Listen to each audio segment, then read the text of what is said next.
Este video está dedicado al legendario pueblo chileno, que una vez más ha demostrado su espíritu guerrero, defendiendo su tierra y a su gente con orgullo y valentía admirables.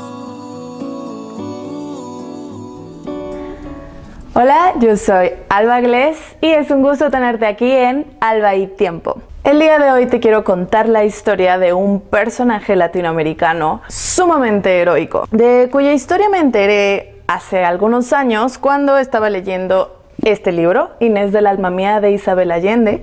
Y es curioso cómo la literatura a veces te enseña tantas cuestiones históricas, ya que no es como que en las aulas, al menos no en México, nos enseñan la historia de la lucha de otros pueblos latinoamericanos que también sufrieron una conquista muy fuerte y terrible. Así que hoy te quiero contar la historia del gran héroe mapuche, Lautaro. El pueblo mapuche, o la población reche, como también se les suele denominar, son los indígenas o los pueblos que vivían en Chile, hacia la zona de Arauco, cuando los españoles llegaron para acá. La conquista de Chile fue muy difícil, ya que tanto el terreno como los pueblos que vivían ahí hicieron muy complicada su conquista. Los españoles que se dedicaron a esta ardua empresa de conquistar Chile venían del Perú y principalmente el encargado de poblar estas regiones fue un famoso conquistador llamado Pedro de Valdivia. Pizarro lo manda desde Perú a conquistar las tierras indómitas de Chile,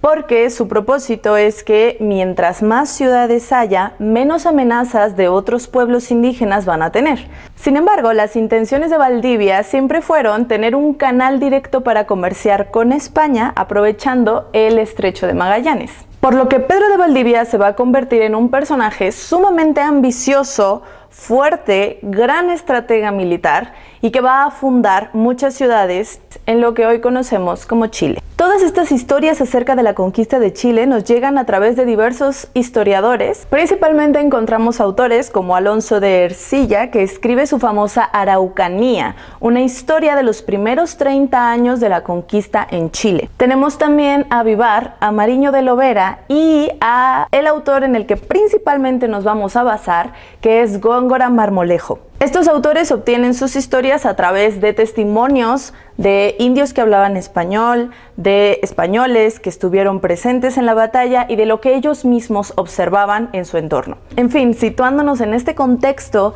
de la conquista del territorio chileno, es donde nos vamos a topar con bravos guerreros de un pueblo que está acostumbrado a las guerras, que son los mapuche. Como todos los que vivimos en Latinoamérica y que tenemos un pasado indígena, sabemos que los poblados prehispánicos tenían una concepción de la guerra muy diferente que la que tenían los europeos, ya que generalmente las guerras que se hacían en el territorio americano eran guerras más bien rituálicas. Generalmente se acordaban ambos bandos cuándo se iban a enfrentar, cuáles eran las fechas, cuáles eran los motivos, principalmente los motivos para generar una guerra. Difícilmente se tenía una idea de conquista tan brutal como la tenían los europeos. Pero bueno, la historia quiere que nos topemos con los europeos. Así que el pueblo mapuche, acostumbrado a otro tipo de batallas, no pueden contra las estrategias de los españoles y van cayendo pueblo a pueblo en sus manos. Al final del día esto se trata de ver quién es más fuerte. Y los indios que caen en manos de los españoles o que deciden aliarse con ellos van a recibir el nombre de yanaconas. Y son los indios que sencillamente viven en sus ciudades, forman parte de la servidumbre de los españoles, trabajan en las minas, trabajan en sus caballerizas, los ayudan en la batalla. Bueno, pues son como sirvientes no tan leales como se verá después. Entre estos yanaconas está un muchacho al que capturaron Pedro de Valdivia y los suyos a sus 11 años. Él era hijo de un cacique y pues a muy corta edad lo reclutan los españoles y pues digamos que acepta su destino de buena gana y sirve en las caballerizas de Pedro de Valdivia. Es también una suerte de paje, ¿no? Entonces lo acompaña a todas sus batallas, sabe cómo montar caballos, se familiariza con ellos. La mayoría de los indígenas le tenían miedo a los caballos porque pues no había esas bestias aquí en América y entonces eran muy impactantes, eran tan grandes y con sus cascos tan fuertes, hacían que los españoles se vieran muy altos y poderosos, entonces la mayoría les tenía miedo.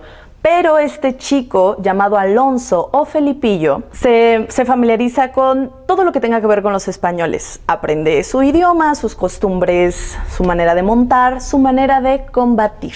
Y esto va a ser muy importante. Este chico Alonso es llevado a varias batallas que encabeza Pedro de Valdivia. Especialmente en dos de ellas, Alonso ve cómo los españoles terminan sometiendo al pueblo mapuche. Son las batallas de Andalién y Penco. Es tan brutal la manera en que los españoles castigan a los indios, los torturan, les cortan pedazos de su cuerpo con tal de que se sometan a ellos, que Alonso se queda un poquito traumado al respecto y decide que no quiere estar de ese lado.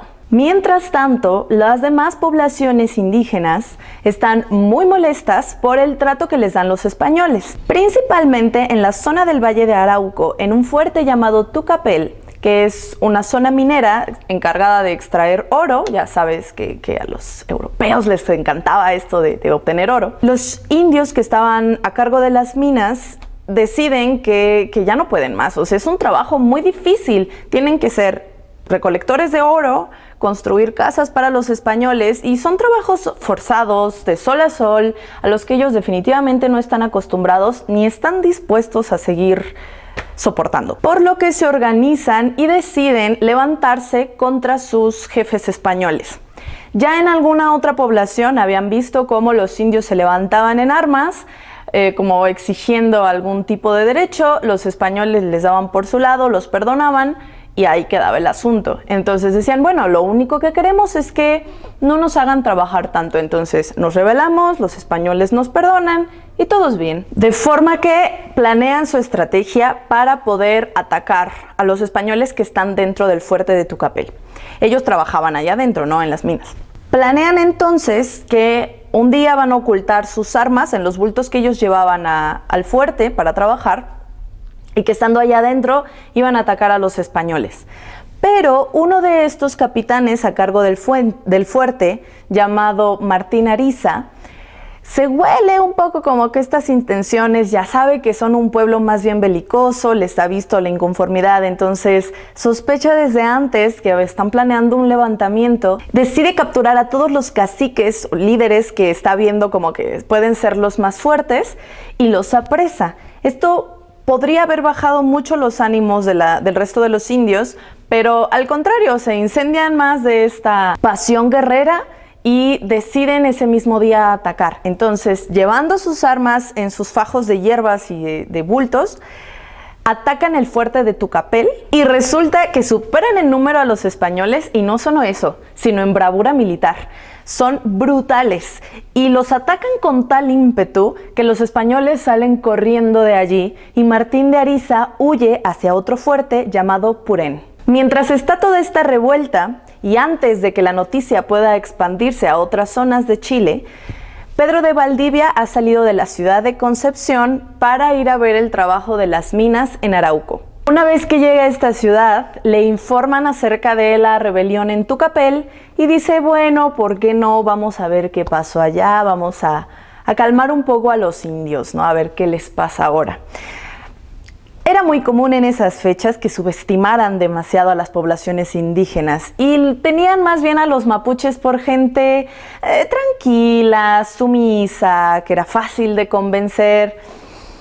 Pero bueno, la ingenuidad ha existido en todos los tiempos de la humanidad. Decide entonces Pedro de Valdivia salir de Arauco con solamente 36 soldados, por esta misma subestimación que le tiene a los indios, y se encaminan hacia Tucapel. Pedro de Valdivia tenía otro pajecillo que se llamaba Agustinillo, que también era un yanacona. Y él era sumamente leal a Pedro de Valdivia. Entonces, cuando se entera de esta parte de que Tucapel ha sido atacado y tal, le dice a Pedro de Valdivia, mira, es que no es buena idea que vayamos tan pocas personas para allá, que no sé qué.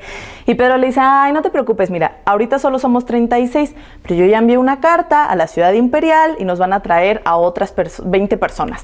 Entonces, tú tranquilo, ¿no? Allá nos alcanzan.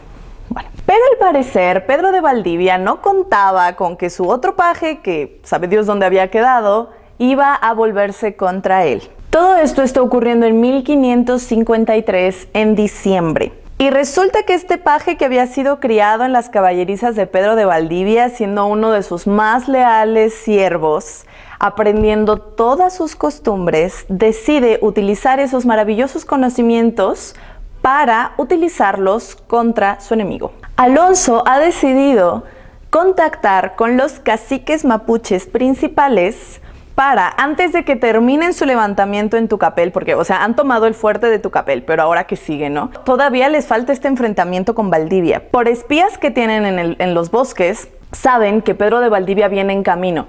Entonces dicen, bueno, pues quemamos el fuerte, pero ¿cómo enfrentamos a Valdivia, no? Porque pues es el señor general, ¿no? Y de entre ellos, de heroica forma, se levanta Alonso, cuyo nombre cambiará después a Lautaro o Leftraro, que significa halcón, y les dice lo que nadie nunca les había dicho.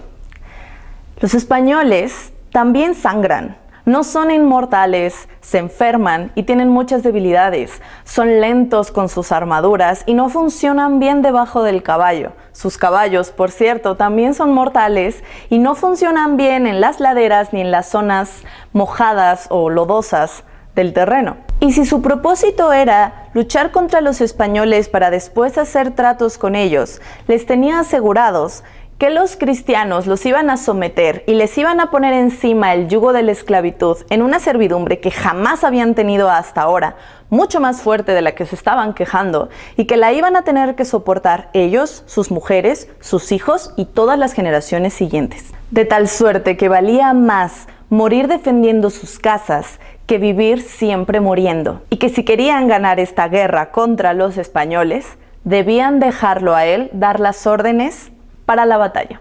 El pueblo mapuche se inflama con este discurso. Este discurso lo redacta Marmolejo y es un poco romántico porque parece ser que Alonso sale como de la nada, ¿no? Así se levanta entre todos los indios y da este discurso apasionado, épico y heroico. Es muy probable que no haya sido así, que haya tenido una plática antes con los caciques y que lo hayan arreglado todos entre ellos, pero es muy bonita y romántica esta escena. Entonces todo el pueblo mapuche se desvive en ovaciones hacia Lautaro y deciden hacerle caso. A partir de ahora, entonces, Alonso se va a convertir en Lautaro. Y es así como comienza la gran batalla de Tucapel. Los españoles no se lo esperan.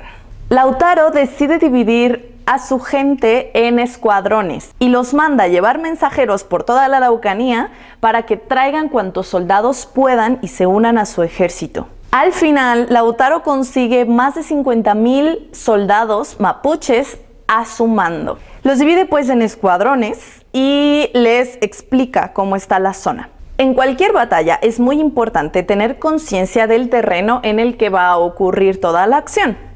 Y Lautaro tenía un excelente conocimiento del terreno, así como el resto de los mapuche. Conocen bien el camino por el que Valdivia y su gente van a tener que cruzar hasta llegar a Tucapel. Entonces, Lautaro les dice, miren, vamos a poner un escuadrón aquí, que es el que va a atacar de frente a Valdivia, para obligarlos a avanzar hacia las laderas de los montes, donde los caballos no son fáciles de maniobrar allí y es mucho más fácil atacarlos. En esa zona los va a esperar otro escuadrón que los va a atacar por el otro flanco. Y enfrente, hacia el río, va a estar otro escuadrón, de tal suerte que cuando vean tantos hombres alrededor, tantos guerreros, van a empezar a mermar sus ánimos. Y si por algún azar del destino los españoles intentan huir, que lo hagan con temor. Lautaro les dice que les quiten la ropa, porque es una de las afrentas más terribles que puede tener un español, que le quiten su ropa. Y que no le tengan miedo a Pedro de Valdivia porque no es más hombre que el resto de los que vienen con él. Con estas maravillosas indicaciones, se reparten los escuadrones estratégicos por toda la zona y esperan la llegada de Valdivia y su comitiva. Los primeros soldados de Valdivia caen en la emboscada y los indios los empiezan a atacar con tal brutalidad que a uno de ellos le cortan el brazo y con todo y manga del jubón se la avientan a Valdivia y le cae ahí, al camino donde Valdivia tenía que pasar, y cae ahí en el suelo enfrente de su caballo, ¿no? Entonces, cuando Valdivia lo ve es como, tal vez esto fue una no tan buena idea. Y Agustinillo, su paje, le dice, señor, mire, yo hablo bien el lenguaje de los indios y yo sé que esta señal es que ya estamos perdidos para siempre. retrocedamos ahora. Y Valdivia, que era muy buen militar, dice, no, nunca voy a retroceder. Y entonces sigue avanzando. Y entonces es cuando ve las llamas del fuerte de Tucapel que se está terminando de incendiar. Y en ese momento suenan los alaridos y las trompetas de los indios que se le vienen encima en la emboscada que le tenían preparada. Empieza la batalla y tal y como predijo Lautaro, en el momento en que los llevan a las laderas de los montes, los caballos empiezan a perder estabilidad y los españoles se tienen que bajar y son bastante torpes debajo del caballo por la armadura, pues traían encima un montón de kilos. Y los indios peleaban casi desnudos, ¿no? Entonces eran mucho más ágiles que ellos. Y bueno, se matan, ¿no? Todos entre sí como una buena batalla. Pero cuando los indios en combate están ya cansados, tienen un escuadrón de respaldo, ¿no? Entonces así como a mitad del partido hacen cambio y llegan unos indios frescos y llenos de energía para combatir con unos españoles que ya están en sus últimos esfuerzos. Valdivia piensa que lo que quieren son sus cosas, ¿no? Porque pues traen tesoros, dinero. Entonces Valdivia piensa que si les deja sus pertenencias, los van a dejar en paz, pero eso no va a pasar.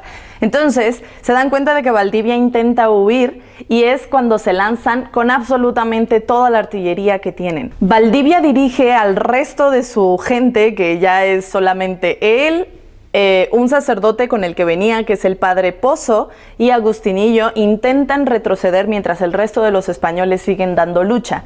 Pero Lautaro sabe que van a intentar regresar sobre sus pasos, así que hay otro escuadrón esperándolos por detrás y terminan apresándolos. Una vez en manos de Lautaro y su gente, desnudan a Pedro de Valdivia, no le pueden quitar una de sus prendas porque era un hombre bastante gordo ya después de tantos años. Tenía 56 años cuando lo apresan, entonces pues ya es un hombre vivido, ¿no? Entonces ya está gordo, cansado, no es tan fuerte como antes, entonces lo traen arrastrando por la tierra. Como no puede caminar tanto porque pues ya está herido, bofeado, cansado, los indios lo traen arrastrando, se burlan de él, le echan un montón de insultos y esta cosa se empieza a volver muy humillante. Finalmente, cuando están ya rodeados de los líderes mapuche, empieza la discusión entre ellos con qué hacer con los prisioneros. En esta parte entra un conflicto en las crónicas donde en algunas versiones se considera que Lautaro, por haber sido criado por Pedro de Valdivia, le tenía cierto cariño.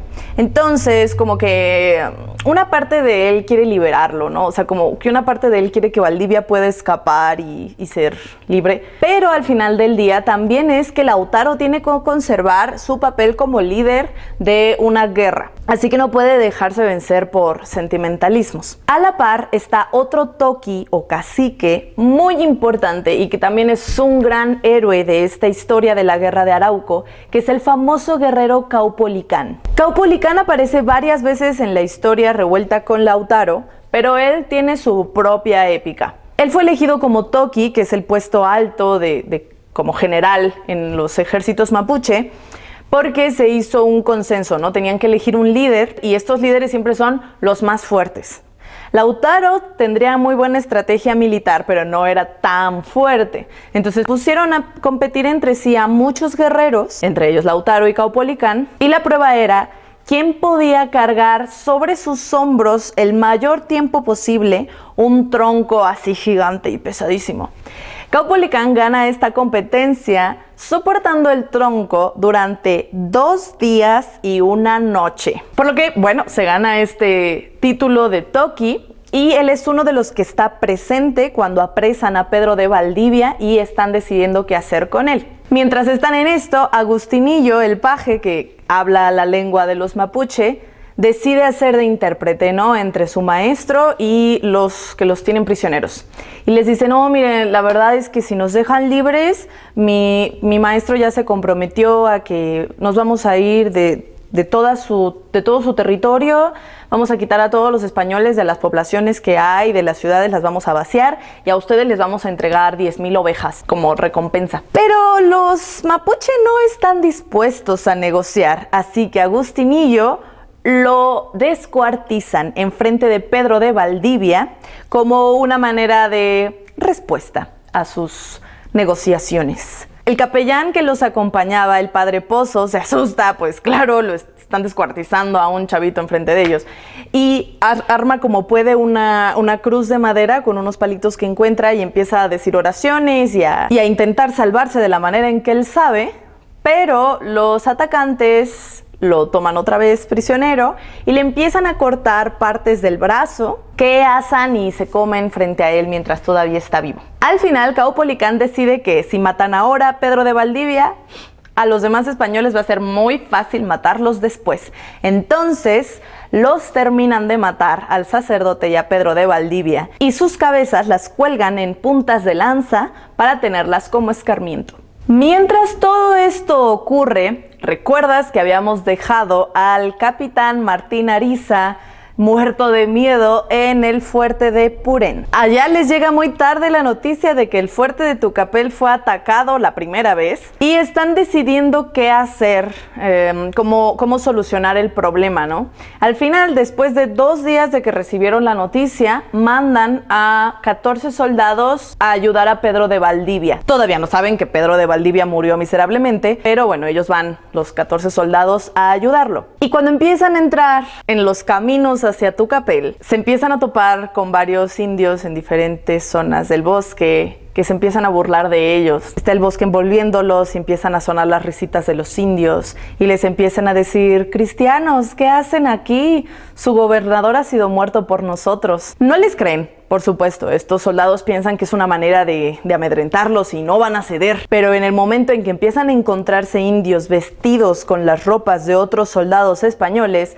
empiezan a sospechar que tal vez tengan razón y Pedro de Valdivia esté muy muerto. Cuando deciden huir es ya muy tarde para ellos. Los mapuches los emboscan otra vez, los atacan, incendian los pastizales aledaños porque era una época más bien seca, entonces empiezan a prender los pastizales súper rápido, los caballos se cansan y terminan matando a todos estos 14 soldados que habían ido, según ellos, en ayuda de Pedro de Valdivia. Mientras está esta excursión, la noticia de que los indios se han rebelado llega a otros yanaconas que trabajan en Purén y como que se inflama este furor guerrero también en ellos, ¿no? Porque dicen, bueno, si nuestros hermanos de Tucapel ya se rebelaron, ¿por qué nosotros no? Entonces toman las armas dentro del fuerte de Purén y también lo atacan. Esto se está volviendo un terrible caos. Ya que Pedro de Valdivia está muerto, que era el gobernador de Chile y el que más autoridad tenía, es necesario ponerle un sucesor. Así que llaman a uno de los grandes amigos de Valdivia, que también es gobernador y es un gran conquistador,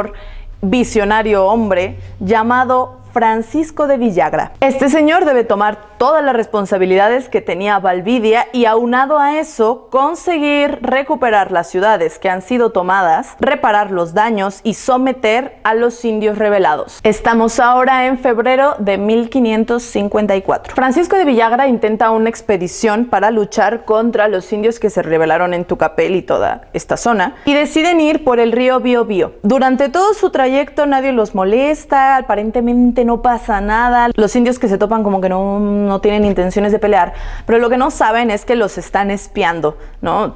Los mapuche conocen perfecto este territorio, entonces tenían espías por todas partes y sabían cómo iba el avance de esta expedición. Finalmente, cuando llegan al territorio de Lautaro, los vuelven a emboscar y libran la batalla que se conocerá como la Batalla de Marigüeño. Después de esta fallida expedición por parte de Villagra, Lautaro y sus hombres saquean la ciudad de Concepción y de esta manera dejan muy en claro que no quieren a los españoles en su territorio. Durante los 2 años siguientes, los enfrentamientos que se generan entre los mapuche y los españoles han conseguido que toda la zona de la Araucanía esté libre de españoles. Esto, por un lado, no les conviene a los españoles, por supuesto, y por el otro lado, está generando en el Toqui Lautaro una fiebre de poder. Vamos a dejar en claro que Lautaro es una figura casi mística en esta historia, porque es como la combinación perfecta entre un líder mapuche y todas las cualidades que hacen que los españoles sean tan buenos conquistadores. Se ha ganado el respeto y la lealtad de su gente porque lo ven como este personaje heroico y salvador que los va a liberar de esta esclavitud que tenían. Sin embargo, este héroe místico es un ser humano y todo este poder lo lleva a que Si hay alguna población indígena que no quiere luchar con él, porque, bueno, es que a nadie le gusta la guerra, ¿no? Bueno, a ninguna población le gusta la guerra. Si ya tienen de vuelta sus casas, sus territorios, si ya ellos sienten que están en paz, ¿por qué van a seguir combatiendo? Entonces, hay muchos indios que no se quieren unir a Lautaro porque ya están cansados de pelear, pero Lautaro sabe que todavía hay españoles por ahí, entonces obliga a la gente a luchar con él y permite que sus guerreros principales cometan abusos hacia estas personas cada vez que van en alguna expedición. Para evitar que los españoles entren en su territorio, manda construir un fuerte, una empalizada que está rodeada por agujeros, de tal manera que los españoles no puedan entrar con caballos, porque los caballos no pueden pasar por estos agujeros y a fuerzas se tienen que bajar de su montura. Y como ya todos saben, no son tan buenos en pelea cuerpo a cuerpo si no están encima de sus caballos. Esto consigue que los españoles desistan a veces de atacarlos o que pierdan la batalla. La mala noticia es que están en un tiempo de sequía que ha secado los campos y los pueblos no tienen mucho que comer. Las enfermedades europeas han mermado gran parte de la población indígena y se desata una epidemia de tifus que debilita terriblemente a los mapuche. Están hambreados, enfermos, débiles, los ejércitos no tienen tiempo ni alimento para entrenar y todo esto parece como un muy mal augurio. Sin embargo, Lautaro está empedernido con que quiere tomar Santiago. Ya varias veces ha intentado atacarla sin éxito, pero en esta ocasión dice, no, sí, lo vamos a lograr. De alguna forma, aún dentro de estas condiciones malas para su pueblo, consigue 2,000 soldados que lo acompañan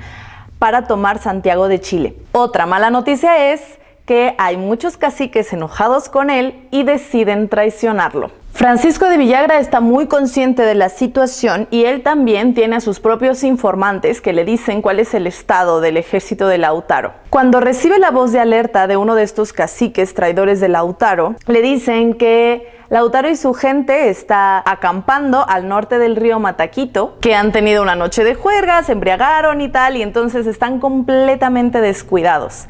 Esa noche Villagra y sus hombres los atacan, los toman desprevenidos, nadie está haciendo guardia en ese momento y empieza la matanza de los guerreros de Lautaro. Cuando él sale de su tienda donde estaba acampando, uno de los soldados españoles le clava la lanza y cae muerto en el campo de batalla. Esto ocurre en abril de 1557 y posteriormente van a exhibir la cabeza de Lautaro en la plaza de armas de la ciudad de Santiago.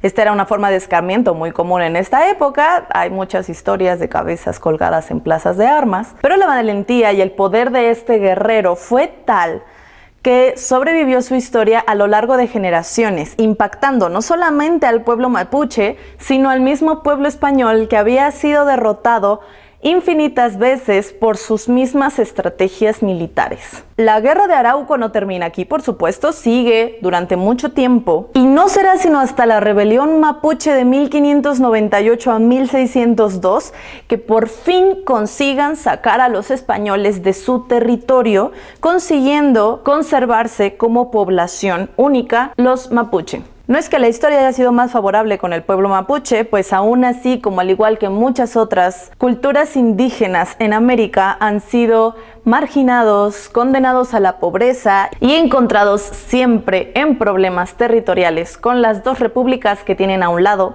que son Chile y Argentina. Sin embargo, es de ver que la naturaleza bélica y apasionada de esta cultura fue la que consiguió que el héroe Lautaro pudiera llevarlos a tantas victorias durante la época de la conquista. Y es así como concluye la historia de este magnífico héroe místico que es Leftraro o Lautaro de la Araucanía chilena. Por cierto que hay muchas personas que me han preguntado quién hace los dibujos de mi canal y pues soy yo. Soy ilustradora, a eso me dedico, y si quieres conocer un poco más de mi trabajo, te dejo links abajo de mis redes donde puedes conocer un poco más acerca de lo que hago, además de Alba y Tiempo. Muchas gracias por tu apoyo y nos encontramos en un nuevo video de Alba y Tiempo para seguir conociendo las historias que dieron forma a las culturas del mundo. Nos vemos.